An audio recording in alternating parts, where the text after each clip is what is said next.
एक मगही के एक सिंगर हैं रोशन रोही, और किरण सिंह एक आपकी तरह वो भी एक मॉडल है, एक्ट्रेस है, वो भी काम करते हैं, तमाम तरह का उन्होंने गाना कर रखा है। अभी उन दोनों के ऊपर काफी विवाद चल रहा है और काफी लड़ाई हो रही है, कोर्ट कचहरी। लगता है भोजपुरी के अंदर भी एक कास्टिंग काउच का जो खेल है वो चलता है। जी एकदम होता है, बिल्कुल होता है, हर इंडस्ट्री में होता है। या वल्गरिटी ज्यादा लोग पसंद करते हैं, वल्गरिटी के तरफ ज्यादा खींचते आते हैं, तो शायद। नमस्कार, आप तमाम दर्शकों का स्वागत है हमारे चैनल द रनी न्यूज में। और अभी आप द रनी न्यूज को सीधा पटना से देख रहे हैं। अभी आप देख सकते हो मेरे साथ काफी एक बड़ी शख्सियत है, जिन्होंने भोजपुरी के साथ साथ हमारे मुजफ्फरपुर के जो अमित परिमल जी है उनके साथ ये लीड रोल प्ले करती हैं। आइए और इनसे तमाम वो जानकारी निकालने की कोशिश करते हैं जो इन्होंने आज तक किसी भी मीडिया हाउस को इंटरव्यू में नहीं बताया है। तो सबसे पहले मैम आपका स्वागत है हमारे चैनल द रनी न्यूज में। आप हमारे दर्शकों को अपना नाम बता दीजिए। सबसे पहले द रनिंग न्यूज को देखने वाले सभी दर्शकों को मेरा यानी शिवांगी साहू को प्रणाम। इधर भोजपुरी इंडस्ट्री में कितने सालों से काम कर रहे हैं आप? लगभग 6-7 साल हो गए मुझे काम 6-7 सालों से आप काम कर रहे हैं। अच्छा, ये आप काम कर रहे हैं। अब तक आप भोजपुरी के किस किस बड़े एक्टर के साथ आप काम कर चुके हैं? लगभग यहाँ पे सबके साथ मैं काम कर चुकी हूँ। फॉर एग्जाम्पल जो हमारे व्यूअर्स है उनके लिए कुछ ऐसा नाम बता दीजिए जो भोजपुरी इंडस्ट्री में काफी पॉपुलर हो।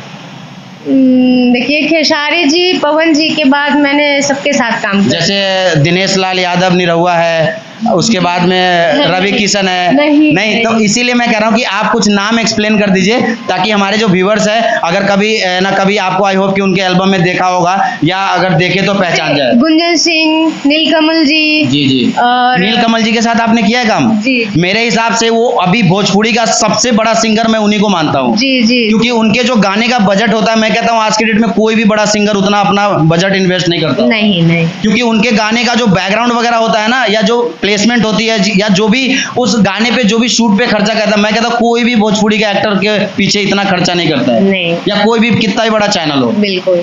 अच्छा, ये बताइए शिवांगी जी, आप जैसे इतने बड़े बड़े मतलब हमारे भोजपुरी के कलाकारों के साथ आप काम कर चुके हैं, सबसे ज्यादा मजा आपको किसके साथ काम करने में आता है? आप किसके साथ कंफर्टेबल फील करती हैं? देखिए, मैं एक आर्टिस्ट हूँ और मुझे सिर्फ काम करना है। काम करने के बाद वो अपने रास्ते, हम अपने रास्ते। फिर भी नहीं, देखिए मैं ये कहता हूँ जैसे कि हम जैसे तमाम एक्टर और तमाम जो बड़े बड़े हस्ती होते हैं आप सभी के साथ काम करते हैं, बट आपको सबसे ज्यादा अच्छा कहाँ लगा काम करके कि हाँ यार चलो मेरा ड्रीम था इनके साथ काम करना है?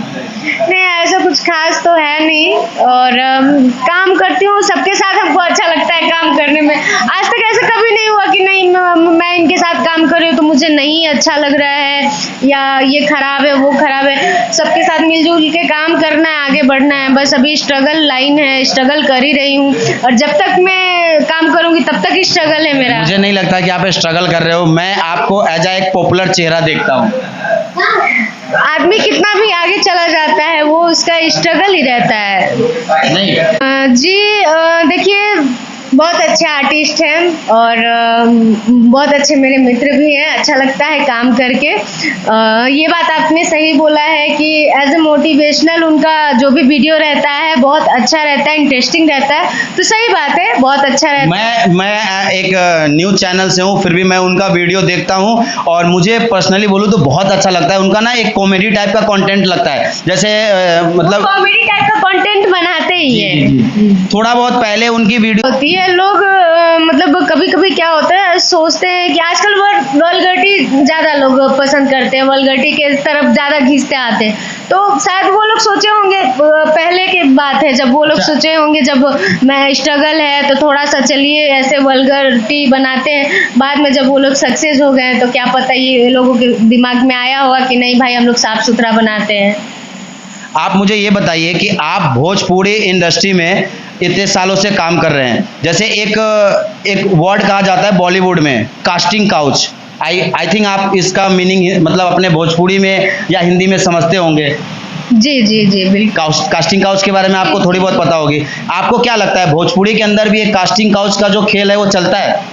जी एकदम होता है, बिल्कुल होता है, हर इंडस्ट्री में होता है। या हमारे बॉलीवुड इंडस्ट्री, भोजपुरी इंडस्ट्री, कोई भी इंडस्ट्री, हर जगह होता है। अच्छा, अभी तक आपने कभी किसी जगह पे कास्टिंग काउच को फेस किया है अपने शूट पे, या कहीं से भी कोई अप्रोच आया हो आपको? वैसे कभी नौबत आई ही नहीं है, और ना ही हमको करना है ये सब। नहीं, करना तो नहीं है, वो तो समझ गया, मतलब फिर भी आपको, जैसे आप शूट करते हो, लोकेशन पे जाते हो, तमाम तरह के सिंगर होते हैं, तमाम तरह के जैसे डायरेक्टर होते हैं, तो ये कास्टिंग काउच ज़्यादातर जो होता है वो डायरेक्टर लोगों के साथ जो होता है वो ज़्यादा सुनने को मिलता है। आपके साथ कभी ऐसा हुआ है नहीं नहीं कि नहीं। किसी ने आपको बोला हो कि ठीक है, आपको शूट के लिए बुलाया और आपको बोला हो कि आप ठीक है यहाँ आ जाओ, ऐसा कुछ आपके साथ? नहीं ऐसा, मतलब देखिए स्टार्टिंग में सबको प्रॉब्लम होता है। स्टार्टिंग में मुझे भी ऐसा हुआ था कि यहाँ आ जाओ, वहाँ चले जाओ, ऐसे हो जाओ, ऐसे।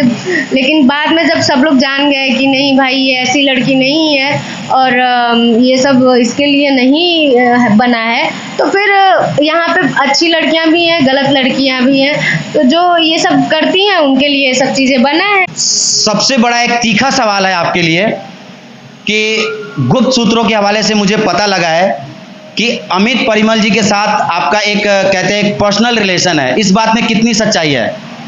ये कौन बोल दिया आपसे? देखिए, हम मीडिया कर्मी हैं और हम अगर किसी का इंटरव्यू करते हैं तो पहले उनके ऊपर रिसर्च करते हैं और रिसर्च करने के बाद ही हम उनका इंटरव्यू करते हैं। हमने अपने सूत्रों के हवाले से मुझे पता लगा है कि अमित परिमल, जिनके साथ आप काफ़ी सारी सीरीज कर चुके हैं, उनके साथ काफ़ी नज़दीकियाँ है आपकी, इस बात में कितनी सच्चाई है? जैसे मैं दर्शकों को बता दूं कि जब ज़्यादा किसी के साथ कोई दिखने लगता है तो उसके साथ नाम जुड़ने लगता है, तो ऐसा कुछ नहीं है। हम लोग बहुत ही अच्छे दोस्त हैं और उनका जोड़ी मेरा जोड़ी शायद दर्शकों को पसंद है, या उनके जो परिवार है, जो टीम मेंबर हैं, शायद मैं पसंद हूँ, तब वो हम लोग मिलजुल के काम करते हैं। हम लोग एक अच्छे दोस्त हैं और हम चाहेंगे कि एक अच्छे दोस्त के रूप में आगे भी काम करें, और इसके अलावा मैं कुछ नहीं चाहती हूँ। वो बहुत अच्छे हैं, हम दोनों लोग में कुछ नहीं है ऐसा जैसा आप लोग सोच रहे हैं। नहीं, देखिए मैं आपको बता दूं कि हम अगर किसी भी एक्टर से या एक्ट्रेस से या किसी भी लोगों से अगर कोई क्वेश्चन करते हैं तो हम पहले उसके ऊपर रिसर्च करते हैं। ऐसे नहीं कि अभी किसी का नाम किसी के साथ जोड़ दिया। हम तमाम तरह की वीडियोस देखते हैं, तमाम तरह की रील देखते हैं और उस पर जो कमेंट्स होते हैं व्यूवर्स की, उसके अकॉर्डिंग हम लोगों से क्वेश्चन करते हैं। और ये बात हमें गुप्त सूत्रों से पता लगी है कि आप लोगों की कुछ ऐसी चीज़ें हैं, तो मैंने सोचा क्यों ना इस चैनल के माध्यम से इस चीज़ का कंफर्मेशन ले लिया जाए। नहीं, ऐसा कुछ नहीं है, बस हम लोग बहुत अच्छे दोस्त हैं और अच्छे से हम लोग मिलके काम करते हैं। हम दोनों लोग एक दूसरे के साथ काम करके बहुत कंफर्टेबल रहते हैं। चलिए, मैं एक चीज मानता हूं कि नेक्स्ट टाइम आप जब भी इनका इंटरव्यू देखेंगे विद अमित परिमल इनके साथ होंगी और मैं वहां पे होऊंगा और इंटरव्यू करूंगा, और ये सवाल का जो भी दर्शक जवाब चाहते हैं उनको हम उनके साथ ही देंगे, उनसे भी जानेंगे कि इस बात में क्या सच्चाई है, इसकी सच्चाई की तह तक जाएंगे और इसकी जांच पड़ताल करेंगे। एक मघी के एक सिंगर हैं रोशन रोही, और किरण सिंह एक आपकी तरह वो भी एक मॉडल है, एक्ट्रेस है, वो भी काम करती है, तमाम तरह का उन्होंने गाना कर रखा है। अभी उन दोनों के ऊपर काफी विवाद चल रहा है और काफी लड़ाई हो रही है, कोर्ट कचहरी, जेल, थाना, पुलिस सब हो चुका है। आपको क्या लगता है, सीधा सीधा बताइए, कौन गलत है कौन सही है? देखिए, कभी ताली एक हाथ से बजा है क्या? जी, वो आप बताइए मुझे, मैं इस पे। ताली कभी एक हाथ से नहीं बजा है जी। ताली हमेशा दो हाथ से बजा है। जी, तो उनके में भी गलती होगा, इनके में भी गलती नहीं, है। हम आपसे तभी 50-50 नहीं पूछ रहे हैं, सीधा बताइए कि आपको क्या लगता है। आपने भी तमाम तरह का इंटरव्यू देखा होगा, तमाम तरह की न्यूज़ देखा होगा, वीडियोस देखी होगी, आप मतलब इस इंडस्ट्री में काफ़ी सालों से, और अभी उनकी जो ये वाली जो मतलब केस वाली बात हुई है वो अभी रिसेंटली हफ्ता 10 दिन 15 दिन का मैटर है। आपको तमाम इंटरव्यू वीडियोस देखने के बाद क्या लगता है, किसकी गलती है, कौन सही है कौन गलत है? देखिए, कहने सुनने में तो आ रहा है, देखने में भी ये आ रहा है, सब कुछ देख के सब कुछ सुन के पता चल रहा है कि किरण सिंह नाम है उनका, किरण से सिंह जाना जाता है। जी। वो उसका शादी पहले हो चुका था, जो कि मेरी बहुत अच्छी वो फ्रेंड रह चुकी है जी। और हम लोग कंटिन्यू लगातार बहुत काम किए हैं साथ में। तो सुनने में आया कि वो शादीशुदा थी, तो मैं यही कहना चाहूँगी, अगर किरण सिंह शादीशुदा थी तो उसको ये सब नहीं करना चाहिए था, दोबारा किसी से प्यार नहीं करना चाहिए था। और अगर शादीशुदा थी भी तो जो रोशन रोही थे, तो वो इनके बारे में इनको पूरा अच्छे तरीके से जांच पड़ताल करना चाहिए। ये कहाँ से हैं, क्या चीज़ें हैं, इनका पीछे का बैकग्राउंड क्या है, हाँ। जांच करना चाहिए। तो दोनों की गलती है, मैं दोनों को बोलूँगी। और रही बात ये जेल में जाने की, तो हाँ, गलतियाँ तो कुछ ना कुछ हुई होगी तभी जेल में गए हैं, ऐसे ऐसे तो हो नहीं सकता है। मैं काफी दिनों से जो है इनको ढूंढ रहा था मैं इंटरव्यू करने के लिए। आज मैं पटना के एक सेट पे आया था और गलती से मेरे जो फ्रेंड सर्कल है वहां से पता लगा कि आज शिवांगी साहू इस सेट पे मौजूद है, तो हम आए और ये जो भी बात आपने सुनी, शिवांगी साहू को आप लाइव देख रहे हैं, तो आप लोग इस वीडियो को देखने के बाद अपनी क्या राय रखते हो कमेंट में दे देना। और अगली बार आप जो भी राय अपनी कमेंट में रखोगे ये क्वेश्चन मैं इनके ऊपर जरूर दूंगा। तब तक चलिए मिलते हैं दूसरे वीडियो में। जय हिंद, जय भारत।